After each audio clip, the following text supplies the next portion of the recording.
You know that feeling, right? That like chilling sensation when a horror movie really, really gets under your skin? Oh, yeah. Well, the 2000s, I think, didn't just deliver that feeling. They kind of perfected it.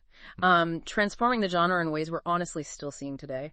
Definitely. It wasn't just tweaking things. It felt like a fundamental rewire. Yeah. Moving away from, the same old jump scares towards something deeper. Exactly. So today we're doing a deep dive into 2000s horror cinema. We've got this really interesting ranked list, some expert analysis. And our mission really is to unpack why this era wasn't just about cheap scares. It was, like you said, a complete reinvention. Bold storytelling, new techniques, just unforgettable nightmares. Absolutely. It pivoted from just, predictable stuff to real psychological deep dives, visceral new fears. It really redefined what terror could feel like on screen. Directors were moving way beyond the tired formulas. And this is where it gets really interesting, I think, where the game changers started to emerge. So get ready, because we're going to look at how directors like Zack Snyder, James Wan, Danny Boyle, they didn't just make instant classics. No, they launched huge franchises. Oh, right. Pushed boundaries, created whole new subgenres that are still influencing filmmakers. Yeah. We're talking everything from, underground torture chambers to malls overrun with zombies. Yeah. We want to give you a shortcut to understanding the surprising facts, the lasting influence of a decade that really, truly rewrote the horror playbook. And what's striking is how the 2000s became this sort of foundational sandbox, for so many trends we see in horror now. Yeah. It's where these filmmakers really cemented their styles, and that directly feeds into what's hitting our screens today. Okay, so speaking of those instant classics, let's dive into some of the most groundbreaking films. Starting right at the top, number one on our list, 28 Days Later, 52. Danny Boyle directed, Cillian Murphy starred, budget was tiny, like $8 million, pulled in almost $83 million.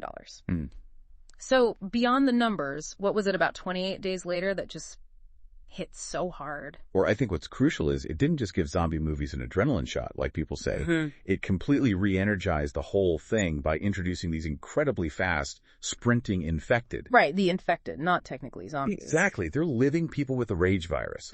And that distinction matters. Also, the way it was shot, raw, handheld digital video. Yeah, it looked so gritty. It did. And that lo-fi aesthetic, it wasn't just a look, it kind of became a blueprint for this new wave of visceral, hyper-realistic horror, almost blurring the line with found footage sometimes.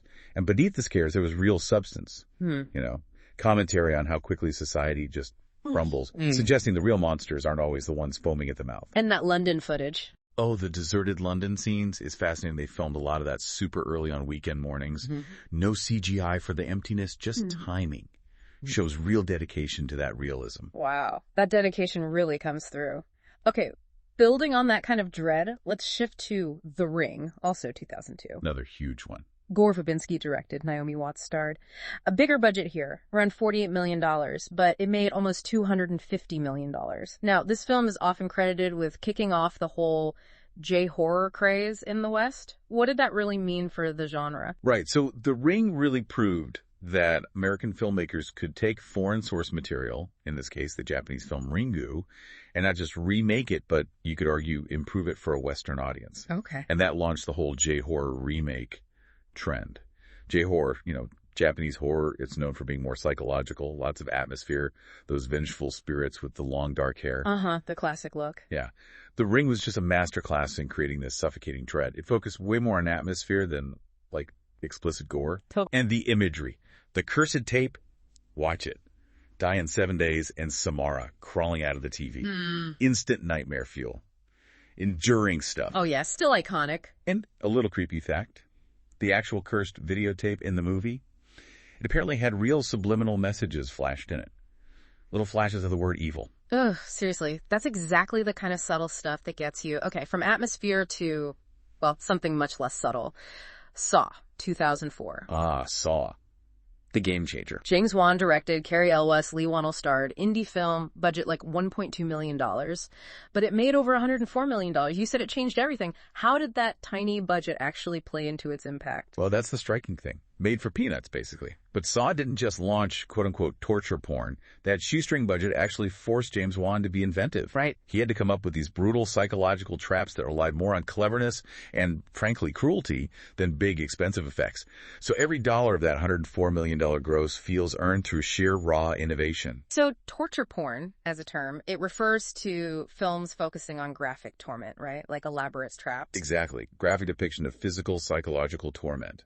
But Saw, beneath the gore, it was also this twisted psychological chess game run by Jigsaw.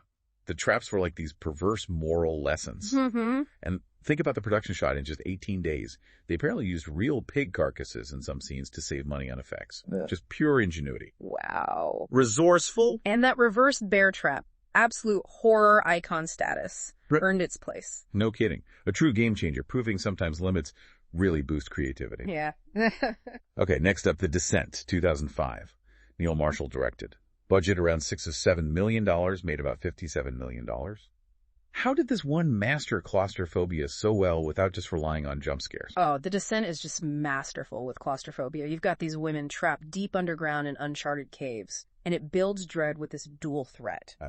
First, it's just the environment itself, collapsing tunnels, darkness, lack of oxygen. That's scary enough. Yeah, that would be terrifying. Exactly. And then it introduces the creatures, these terrifying blind crawlers that hunt by sound. But the genius is, the film works as a gripping thriller, even before the monsters show up.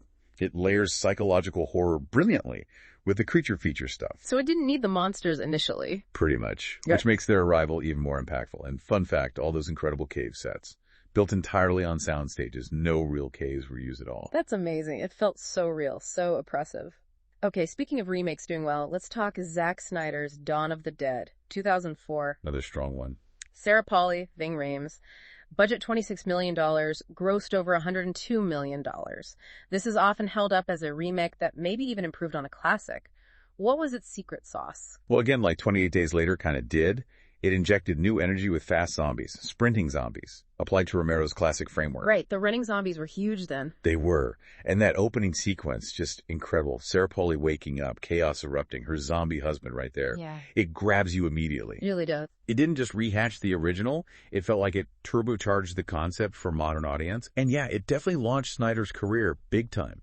Proved remakes could stand on their own, maybe even surpass the original in some ways. And didn't they do something unusual with the marketing? Yeah. They released the first 10 minutes on TV before the movie even hit theaters. That was a first for horror marketing, I think. Built incredible buzz. Clever. Okay, moving to another film often linked with that torture porn label, Eli Roth's Hostel, 2005. Yep, Roth's Big Splash. Made for about $4.8 million, earned $82 million. This one really seemed to solidify that subgenre. How did it get such a visceral reaction? Hostel didn't just dabble in torture. It pretty much defined the subgenre for many. It follows these backpackers. They stumble into this horrific setup in Slovakia where wealthy people pay to torture tourists. Ugh. And Roth handled the tone shift really effectively. It starts like a typical kind of dumb college party movie. Yeah, almost like Eurotrip or something. Exactly. And then it just spirals into this absolute nightmare. Yeah. It also tapped into something cultural, didn't it? That mid-2000s fear of traveling abroad, maybe some xenophobia too, making the safe tourist path horrifying. Mm-hmm. And Tarantino was involved. Yeah, Quentin Tarantino was a producer. That definitely gave it a higher profile. Maybe signaled the kind of extreme content you were going to get. Right. Okay, finally, let's touch on Rob Zombie's debut, House of a Thousand Corpses. 2003, budget $7 million, made about $16.8 million. How did this carve out its own space when remakes were so dominant? Rob Zombie. This was his raw, completely unapologetic love letter to like 1970s exploitation horror. Okay, so exploitation horror, that's the really gritty, low-budget, boundary-pushing stuff from back then. Exactly. Often prioritizing shock, gore, taboo subjects over polish. And House of the Thousand Corpses felt like that. Despite getting 0 mainstream awards, it instantly became a cult classic. Right. It launched Zombie's film career and proved, hey, you don't have to do a remake to break through. New original voices could still make noise. And characters like Captain Spaulding, the whole Firefly family. Just pure, unpredictable chaos. Yeah, unforgettable characters. And wasn't there some studio drama? There was. Universal actually financed it initially, but then they got cold feet because it was so graphic and dropped it. Wow. Lionsgate picked it up, released it, and boom, franchise starter. Shows how sometimes controversy, or what scares a studio, can actually fuel a film's cult success. Definitely. Okay, these films, they really show the raw power of 2000s horror, but they're part of a bigger picture, aren't they? What were the sort of overarching themes, the big currents that reshaped the genre during this decade? Yeah, if you zoom out a bit, the 2000s were really about breaking free from simple labels. It was all about genre blending, rule breaking, mixing comedy, drama, action into horror in ways that felt fresh. Right, like you had Shaun of the Dead, where you're laughing one minute, genuinely scared the next. Yeah, or Final Destination, which made everyday things terrifying and turned paranoia into, well, kind of fun in a dark way. Yeah, the Rube Goldberg death scenes. Totally. And the others. It played with all your expectations about haunted houses, ghost stories, flipped the whole script. This blurring of lines, it wasn't just for shock value, right? It felt like it lowered your guard. Precisely. It disarmed you. You weren't quite sure what kind of movie you were watching, so the scares or the twists hit harder. It ambushed you. Yeah. And another huge shift was international horror coming over, right? Especially J-horror. Oh, absolutely. Japanese horror films brought this completely different flavor of dread to American screens, and it proved subtitles didn't make movies less scary. People were hungry for it. You had The Ring, obviously, which brought Samara crawling out of the TV to the mainstream. The defining image for many. And The Grudge, with that awful croaking sound. The death rattle, yeah. And the creepy kid. These films, they really prioritize atmosphere, didn't they? Slow building dread over just like jump scares or gore. It felt different. It was a different pacing, a different sensibility, and audiences were totally captivated. It felt fresh and genuinely unsettling. And then there's a whole found footage fever that really exploded in the 2000s. It really did. It showed you didn't need a massive Hollywood budget to absolutely terrify people. Blair Witch kind of kicked it off in 99, but the 2000s really perfected it, you could argue. Like Paranormal Activity. What was the budget on that? Tiny. Like $15,000 or something absurdly small. And it made almost $200 million. Insane. Using static cameras, minimal effects, just pure psychological terror. And that DIY approach just spread. Shaky cams were everywhere. Monster movies like Cloverfield, claustrophobic stuff like the Spanish film REC. Why did it work so well, do you think, that found footage style? I think it felt authentic. It pulled you, the viewer, right into the chaos. It felt immediate, raw. Like you were experiencing it directly. It blurred that line. Is this real? Could this happen? That's powerful. Yeah, it really tapped into that reality TV documentary feel that was also big then. Okay, so we've seen these shifts. Genre blending, J-horror, found footage. How has all this stuff actually influenced modern horror? What's the legacy today? Oh, the legacy is massive. Undeniable. Directors who got their start back then are now helming huge franchises. Right.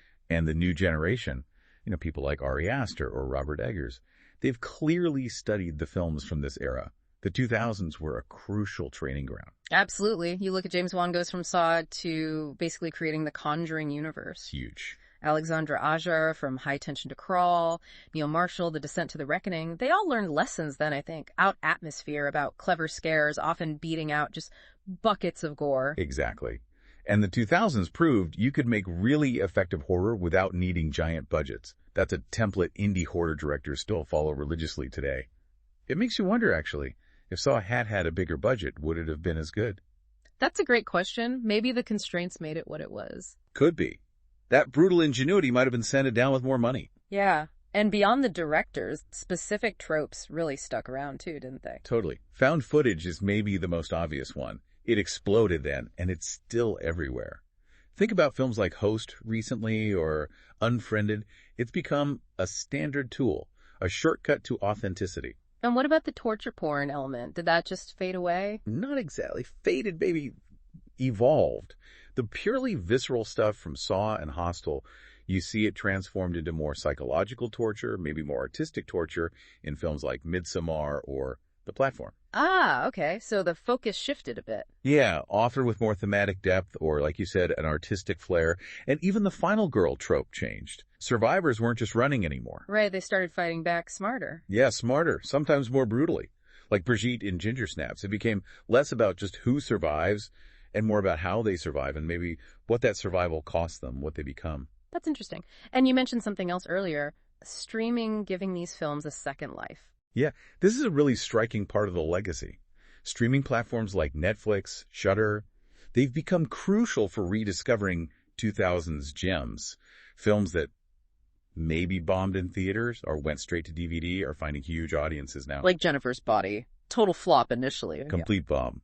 Now, it's hailed as this feminist horror classic online. Amazing. And Trick or Treat, too. Yep. Became this unofficial Halloween mascot film, basically, years after its quiet direct-to-DVD release. And there are others. The House of the Devil, Splinter, Dog Soldiers, May. Loads of them finding their audience late. So streaming is kind of proving that a lot of this 2000s horror wasn't just disposable B-movies. Exactly. It highlights that this decade was this incredibly fertile testing ground for ideas, styles, and talent that are absolutely central to horror today. Sometimes great films just need a bit of time and the right platform to connect. Okay, so wrapping this up, what does it all mean? It feels like the 2000s wasn't just another decade for horror, it was genuinely foundational. Absolutely. It pushed boundaries, blended genres, introduced techniques. It continues to shape the nightmares we see on screen now, from how films are shot to the kinds of scares they use, even the careers of today's biggest horror names. The legacy is just everywhere. It really makes you think. Your current favorite horror film probably owes something to a 2000s movie you might not have even heard of. Very likely. The DNA is there. So let's leave our listeners with this thought. Considering everything we've unpacked today, which specific 2000s horror film, or maybe even a trend from that era, do you think has the most unexpected or subtle influence on the horror movies that genuinely get under your skin today? What surprising connections can you make when you really look closely?